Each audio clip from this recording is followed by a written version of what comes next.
ഇപ്പം എല്ലാ റിയാക്ഷൻ വീഡിയോക്കാർ കൂടി പറഞ്ഞ് നമ്മുടെ രേണുസുതിയെ ബിഗ് ബോസിലെത്തിച്ചു. ബിഗ് ബോസിലെത്തിച്ചപ്പം എല്ലാവർക്കും സമാധാനമായില്ലേ? അങ്ങനെ തന്നെ വേണം. രേണുസുതിക്കെതിരെ ഇനിയും പറഞ്ഞുകൊണ്ടിരിക്കണം. നിങ്ങളുടെ പറച്ചിൽ കൊണ്ട് ഒരു ഗുണം ഉണ്ടായി എന്ന് പറയാം. സത്യം പറഞ്ഞാൽ രേണുസുതി ചെയ്തതിൽ എന്താണ് തെറ്റ്? ബിഗ് ബോസ് സീസൺ 7 ആണ്. ഇത്രയും സീസണുകളിൽ ബിഗ് ബോസ് ഇവിടെ നടന്നിട്ടും അത് വാച്ച് ചെയ്യാത്ത ഞാൻ ഈ ബിഗ് ബോസ് സീസൺ 7 വാച്ച് ചെയ്യാൻ തുടങ്ങി. വൈ അപ്പം രേണുസുതിക്കെതിരെ ഇനിയും പറഞ്ഞുകൊണ്ടേയിരിക്കുക, പറഞ്ഞുകൊണ്ടേയിരിക്കുക. രേണുസുതി അങ്ങനെ ചെയ്തു, രേണുസുതി ഇങ്ങനെ ചെയ്തു, രേണുസുതി അങ്ങനെ പോയി, അത് കാണിച്ചു, ഇത് കാണിച്ചു. പറയാം മക്കളെ, രേണുസുതിയെ ഞാൻ പൂർണ്ണമായിട്ടും അനുകൂലിക്കുക എന്നല്ല ഇത് പറഞ്ഞുകൊണ്ട് വരുന്നത്. ആദ്യമൊക്കെ രേണുസുതിയുടെ ഒരു സ്റ്റേറ്റ്മെന്റ് എന്താണെന്ന് വെച്ചാൽ, പറയുന്നവർ പറഞ്ഞോട്ടെ, അവരിങ്ങനെ പറഞ്ഞുകൊണ്ടേ ഇരിക്കും, എനിക്കെന്ത് പോകില്ലേ, അങ്ങനെയായിരുന്നു രേണുസുതി പറഞ്ഞുകൊണ്ടിരുന്നത്. എപ്പോഴാണോ രേണുസുതിക്ക് റിയാക്ഷൻ വീഡിയോക്കാരെ തിരിച്ചടിക്കണം എന്ന് തോന്നിയത്? ബിഗ് ബോസിൽ നിന്ന് വിളി വന്ന ശേഷമാണ് മക്കളെ പ്രതികരിക്കണം എന്ന് തോന്നിയത്. സ്ഥലവും വീടും ഒക്കെ കൊടുത്തിട്ട് അതിരുന്ന് വിളിച്ചു പറയുന്ന ഇതുപോലത്തെ മുതിർന്ന മറ്റുള്ളവർ ബഹുമാനിക്കുന്ന ആൾക്കാരോട് അവർ പറയുന്ന കാര്യങ്ങളോട് എനിക്ക് താല്പര്യമില്ല.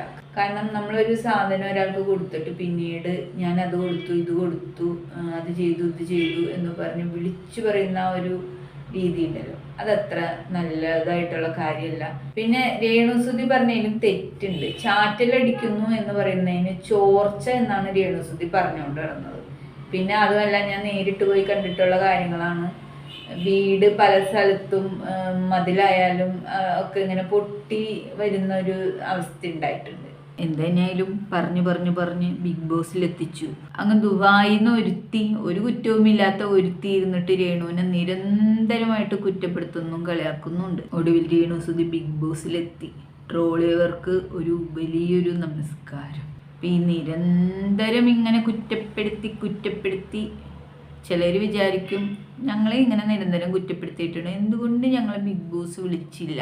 രേണുസുതിയുടെ എല്ലാ ആറ്റിറ്റ്യൂഡും നമുക്ക് പറ്റൂല, എങ്കിലും ചില കാര്യങ്ങളൊക്കെ വേണ്ടത് തന്നെയാണ്. കാരണം ബിഗ് ബോസ് എന്ന് പറയുന്ന ഒരു ഷോയിൽ അല്ലെങ്കിൽ സോഷ്യൽ മീഡിയയിൽ പിടിച്ചു നിൽക്കാനായിട്ട് ഇത്തരത്തിലുള്ള ഫൈറ്റുകളൊക്കെ, അതായത് ഉടായ്പ ഫൈറ്റുകളൊക്കെ നല്ലതാണ്. അതിൽ രേണുസുതി ഒരു പരിധിവരെ വിജയിച്ചിട്ടുണ്ട്. അപ്പം അങ്ങ് ദുബായിലിരുന്നിട്ട് നിരന്തരം രേണുവിനെ മര്യാദ പഠിപ്പിക്കാൻ ഇറങ്ങി പുറപ്പെട്ട ചേച്ചിയും മൂഞ്ചി പാളീസായി. കാരണം രേണു ബിഗ് ബോസിൽ എത്തരുത് എന്നൊരു നിശ്ചയദാർഢ്യത്തോടു കൂടി അവർ രേണുവിന് മെൻ്റൽ പ്രോബ്ലം ആണെന്ന് വരെ പറഞ്ഞുണ്ടാക്കുന്ന ഒരു തരം അവസ്ഥയിലേക്ക് കാര്യങ്ങൾ എത്തിയിരുന്നു. അപ്പം അതിനെയൊക്കെ വെല്ലുവിളിച്ചുകൊണ്ടും അതിജീവിച്ചും കൊണ്ടാണ് രേണുസുതി ബിഗ് ബോസിൽ ഇന്ന് നിൽക്കുന്നത്. വലിയൊരു സന്തോഷം തോന്നുന്നു. കാരണം രേണുസുതിക്ക് ഇവിടം വരെ എത്താൻ കഴിഞ്ഞത് അവളുടെ കഴിവ് കൊണ്ട് തന്നെയാണ്. പിന്നെ നമ്മളൊക്കെ വിചാരിച്ചു നിരന്തരം ചിലര്, ഇപ്പൊ രേണുസുതിയെ മാത്രമല്ലല്ലോ നിരന്തരം വിമർശിക്കുന്നത്, വേറെ ചില ഊടായ്പ് കണിട്രാപ്പുകളെയൊക്കെ നിരന്തരം വിമർശിച്ചുകൊണ്ടിരിക്കുന്നുണ്ട്. പക്ഷെ ഇവരെ പോലെയുള്ള ഊടായ്പുകളെയല്ല ബിഗ് ബോസിന് വേണ്ടത് എന്ന് ബിഗ് ബോസ് തെളിയിച്ചു. അപ്പൊ വിമർശിക്കുന്നവരോട് ഇനിയും വിമർശിച്ചുകൊണ്ടിരിക്കുക. രേണു ഇനിയും ഉയരങ്ങളിലേക്ക് എത്തട്ടെ എന്ന് പ്രാർത്ഥിക്കുന്നു. കാരണം കയ്യിരിപ്പ് നല്ലതല്ലെങ്കിലും ഭർത്താവ് മരിച്ചൊരു സ്ത്രീയാണല്ലോ, നമ്മൾ അങ്ങനെ ചെയ്യാൻ പാടില്ല. അവൾക്ക് താല്പര്യമുള്ള കാര്യങ്ങളിൽ അവൾ ആക്റ്റീവായി. സോഷ്യൽ മീഡിയയിൽ റീൽസ് ചെയ്യാനും വീഡിയോസ് ചെയ്യാനും താല്പര്യമാണെങ്കിൽ അങ്ങനെ അതിൽ നിന്ന് അവൾ ജീവിക്കാനുള്ള ഒരു ചെറിയൊരു തുക കണ്ടെത്തി. അതിന് അവളെ കുറ്റം പറഞ്ഞിട്ടൊരു കാര്യമില്ല. അത് ചിലരുടെ കഴിവ് എന്ന് തന്നെ നമ്മൾ സമ്മതിച്ചു കൊടുക്കേണ്ട വരും. എന്തൊക്കെയായാലും രേണുസുതിയെ വിമർശിച്ച എല്ലാവർക്കും ഒരു പൂച്ചെണ്ട് തരണം എന്ന് എനിക്ക് ആഗ്രഹമുണ്ട്. പക്ഷെ എന്താ പറയുക, എനിക്ക് പരിചയമുള്ളൊരു വ്യക്തി ആയതുകൊണ്ടല്ല ഞാൻ രേണുസുതിയെ വിമർശിക്കാത്തത്.